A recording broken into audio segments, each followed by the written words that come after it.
Nestling in the Warwickshire countryside on the edge of the Cotswolds, Wychford Pottery has become world renowned for its top quality handmade terracotta flower pots. Founded in 1976 by Jim Keeling, the pottery is a working community following traditional methods to create its distinctive designs. Over the years, the pottery has become well known for its imaginative and varied plantings, using their terracotta as inspiration. This has resulted in the winning of top awards at the Chelsea Flower Show.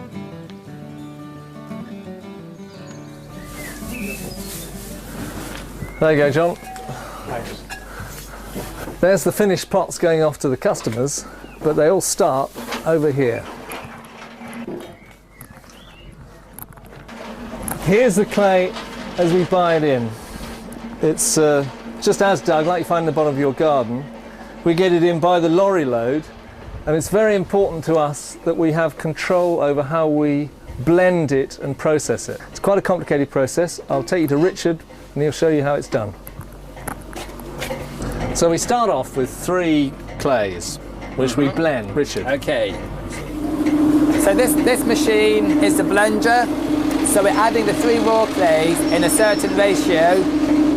And what the blender does is it mixes the 3 raw clays with a vast amount of water, turning the clay into what we call a slip, which is just like a liquid clay. So there's 2 reasons why we're mixing the clays with a lot of water.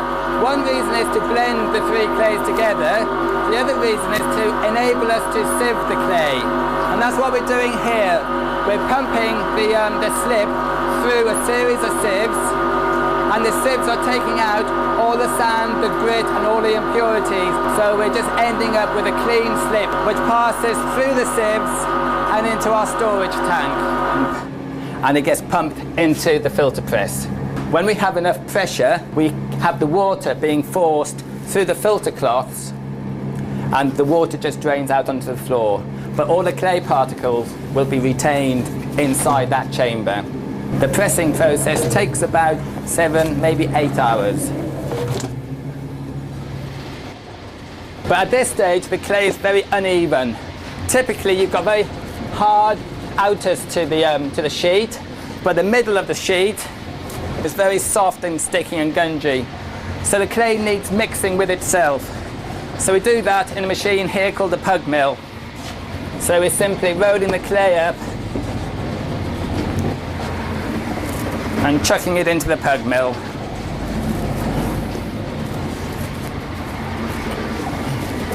So this pug mill simply packages the clay into nice, square, manageable blocks. When it comes out, it gets chopped into chunks and stacked onto a pallet. We then forget about the clay. The longer we can keep it, the better the quality becomes. So we're aging the clay for at least 2 weeks. So once this pallet is full, we'll cover it with a lot of plastic to stop it from drying out. We will then give it a number and then put it into storage. And then in 2 weeks' time, it will be pulled out and it will be then pugged again, ready for the throwers.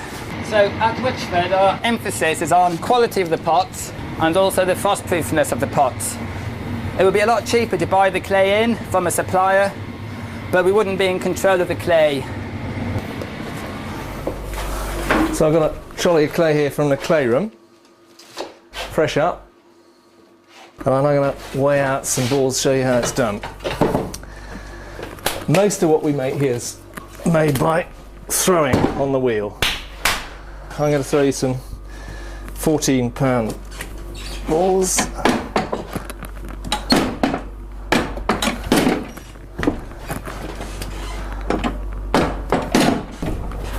And once they're weighed out, we're ready to go. We always throw on bats, which are just bits of chipboard, false wheel heads, so that we can take the pot off without damaging it. The first thing to do is centre.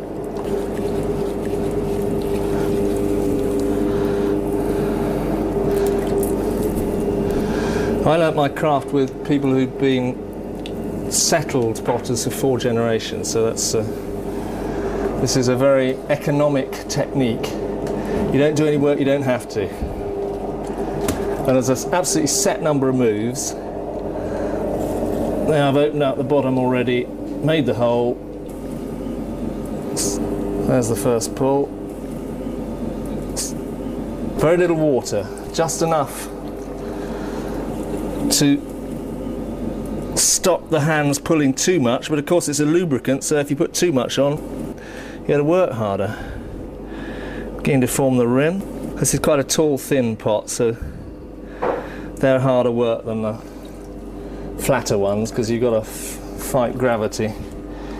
And centrifugal force is always trying to pull it out, the shape of the pot. So this is the last pull to get the full height. And I'll check the measurement when I've got up to the top.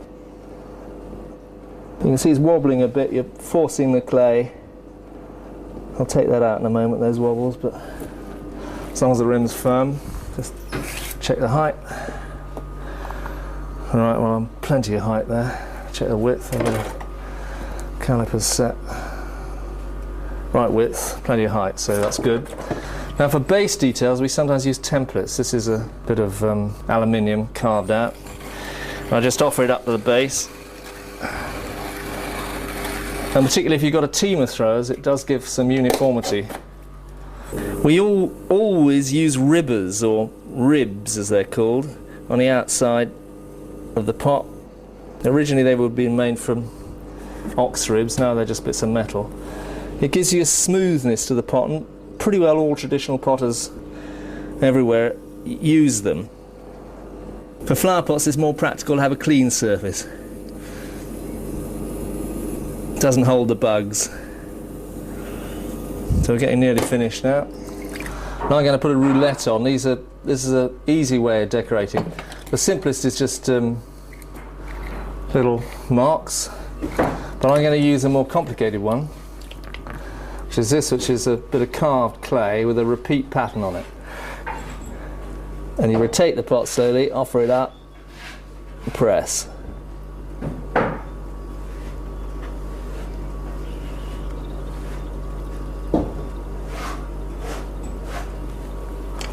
And the same down at the bottom. A bit thicker there so it can go faster. I'll take the pottery stamp, which has got our name and address, and very importantly the year date. I'll put that on the pot. There you go. Wire the pot off. Lift it off on its back. There you go. So that's the basics of throwing a pot. That pot's finished now. It's been decorated with a roulette and had its stamp and everything. There are other ways of decorating a pot on the wheel as it's made, and one of the best to watch is making pastry. The principle's the same three moves. This is one with a split rim, as we call it. So I'm gathering a piece of clay out of just underneath the rim there, so that I can do some pastry work on it.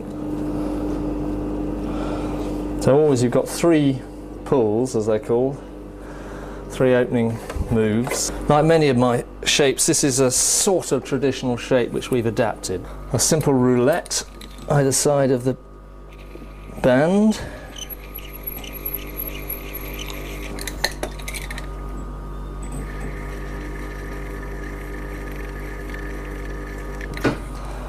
And some pastry.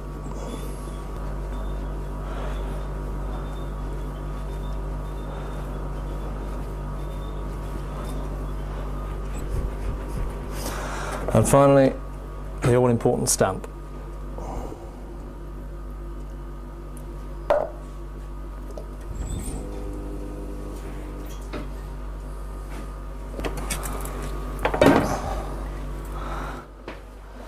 So that's two designs, but we've got a lot more than that in our catalogue. I think we've got over 250 lines.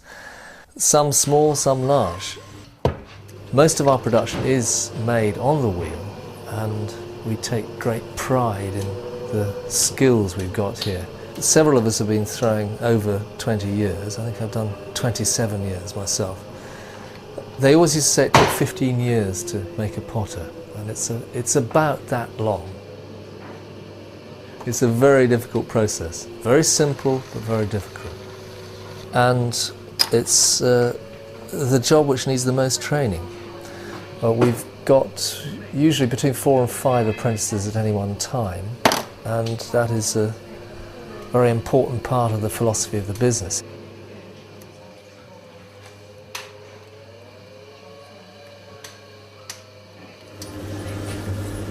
Here's Tim throwing a Hoster pot, which is made from about 12 pounds of clay. They are part of the range which will be decorated the day after they've been made. They'll stiffen slightly and then we can apply decoration. The largest pot we'd throw in one piece would be half a hundredweight, 56 pounds. Here's Andy throwing a large basket. As you can see, it's quite a lot of effort involved. Andy's got, I think, 22 years throwing experience here, and you've really got to know what you're doing before you take on 56 pounds of clay. If you try throwing more than about half a hundredweight of clay at a time, it doesn't really work because you can't pull it up further than your arm reaches. So for very large pots, you'll split up the total weight into 2, 3, 4, however many sections you need to, and throw them separately, let them stiffen slightly, put them back on the wheel and loop them together as an entirely separate process. So let's see Tony doing that now. Instead of leaving a base in the pot now, my hands have gone right down to the wooden board. So I'm making a hollow cylinder. And we have to remember that it's been made essentially upside down.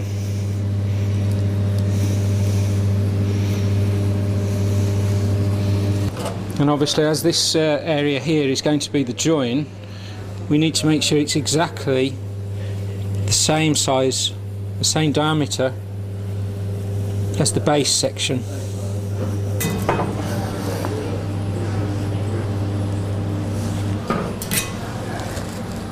And there we are. Absolutely spot on there.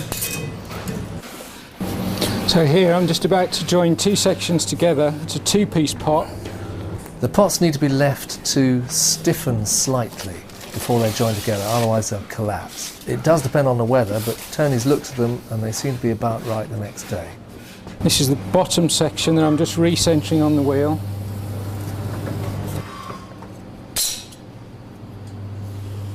Roughen up the edge so you've got maximum surface area. Apply the soft clay squibber, which acts as glue. Make sure there's plenty on there. This helps to weld the 2 sections together. And now to add the top section.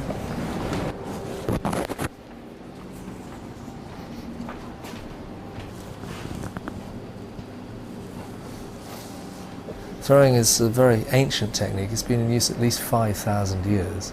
And apart from the fact we use electric motors rather than kicking or pedalling the wheel around in some way, we're using exactly the same techniques as those first Mesopotamian potters used 5 millennia ago. This way of working is artisan rather than what some people might think of as craftsmen. Very much a community working where you need other people to help you in the process and you all work together, and a reasonable amount of specialisation. And the final curve to the rim.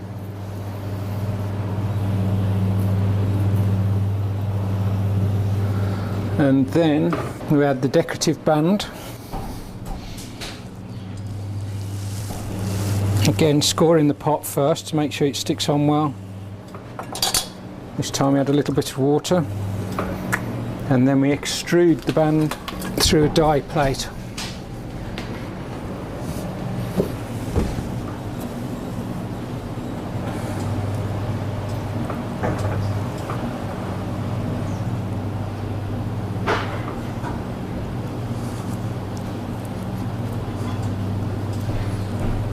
And add the final Wychford roulette.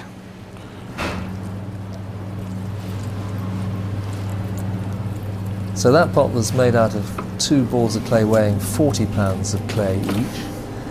This next pot, an Alibaba, is made out of 3 sections, 2 of which weigh 60 pounds of clay each. So there's 160 pounds of clay just in this one pot. There's a limited amount of decoration you can add to a pot while it's still being thrown on the wheel. If we want to decorate a pot, we'll put it aside on the racks for usually about a day, let it stiffen up enough, and we'll decorate it with relief decoration of some sort. If it's a shallow mould, you can hold it onto the wall of the pot and push the wall of the pot into the mould. It's a demanding job. It needs a steady hand and quite a lot of nerve actually too, because these pots are quite soft still. When you start off training people, you get some very strange shapes and weird things happening. So over the years we've built up an enormous selection of moulds of flowers and satyrs' heads and swags and you name it. This one's a hoster. So that's a pot made using a form of sprig moulding, adding a little bit of relief on the outside.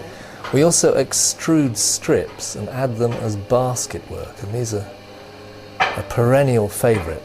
I think the design, as far as I know, comes from Elizabethan times, with Pomona's basket full of fruit. You see it on early woodcuts. We've got a version of it where we interweave these extruded strips. You've got to be very meticulous.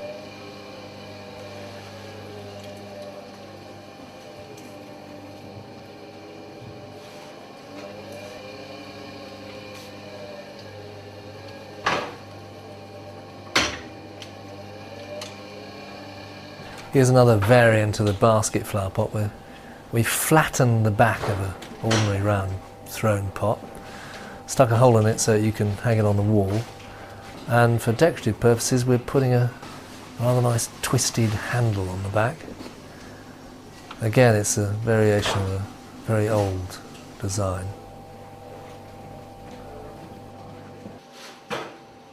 There are some shapes you just can't throw, so we do have another way of making, and that is hand pressing. This is one of our newer ranges using very clean, quite modern designs. They work very well as planters. You'll see later on I'm going to plant one up.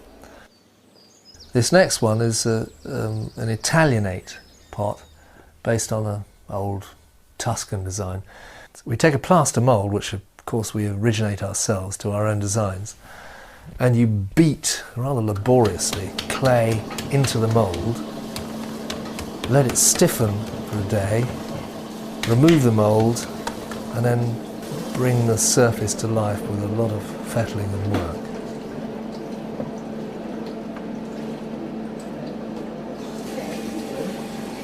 It gives us the chance to make not only ovals or eclipse-shaped or square, it also enables us to put much more decoration on than will be practical on a thrown pot.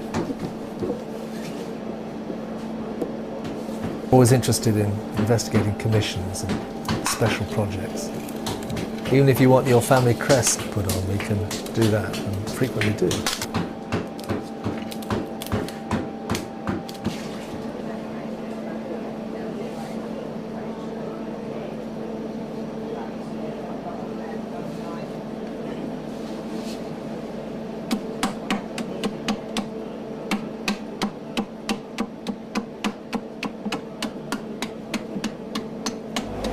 This pot is a ham house urn, and it's a 5-piece mould. I made it yesterday, so the pot will actually shrink away from the mould, and I just release the top sections away. It's one of the commissions that we get from time to time to make specials. This one for the National Trust in the 1980s, based on historical reconstruction, which is something we rather enjoy doing. These have come out of the mould. As you see, there's an awful lot of work to do on them still. Once the pots have been made and decorated, that's only just the beginning. They've then got to be got through the process without cracking, because these pots are shrinking about 10% as they dry and in the kiln, so we have to be very careful with them, dry them in fairly controlled conditions. They have to be bone dry before they go in the kiln, otherwise we just blow them up. So when they're absolutely bone dry, we pass them down and put them in the kiln for firing, and the firing takes about 24 hours to reach 1,000 plus centigrade, which gives us the optimum colour and the optimum porosity, because we want them to be porous enough, somewhere about 6–10%, but not so porous that they fall apart in the frost, of course, and not so impervious that the root balls don't breathe. So it's quite a finely judged thing.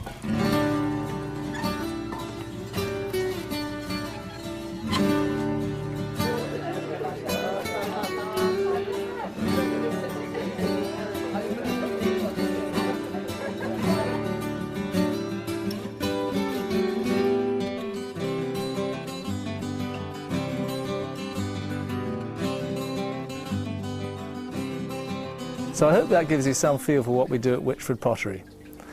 As you see, we have a lot of fun both making the pots and planting them up. Don't be afraid of trying out new ideas with pots.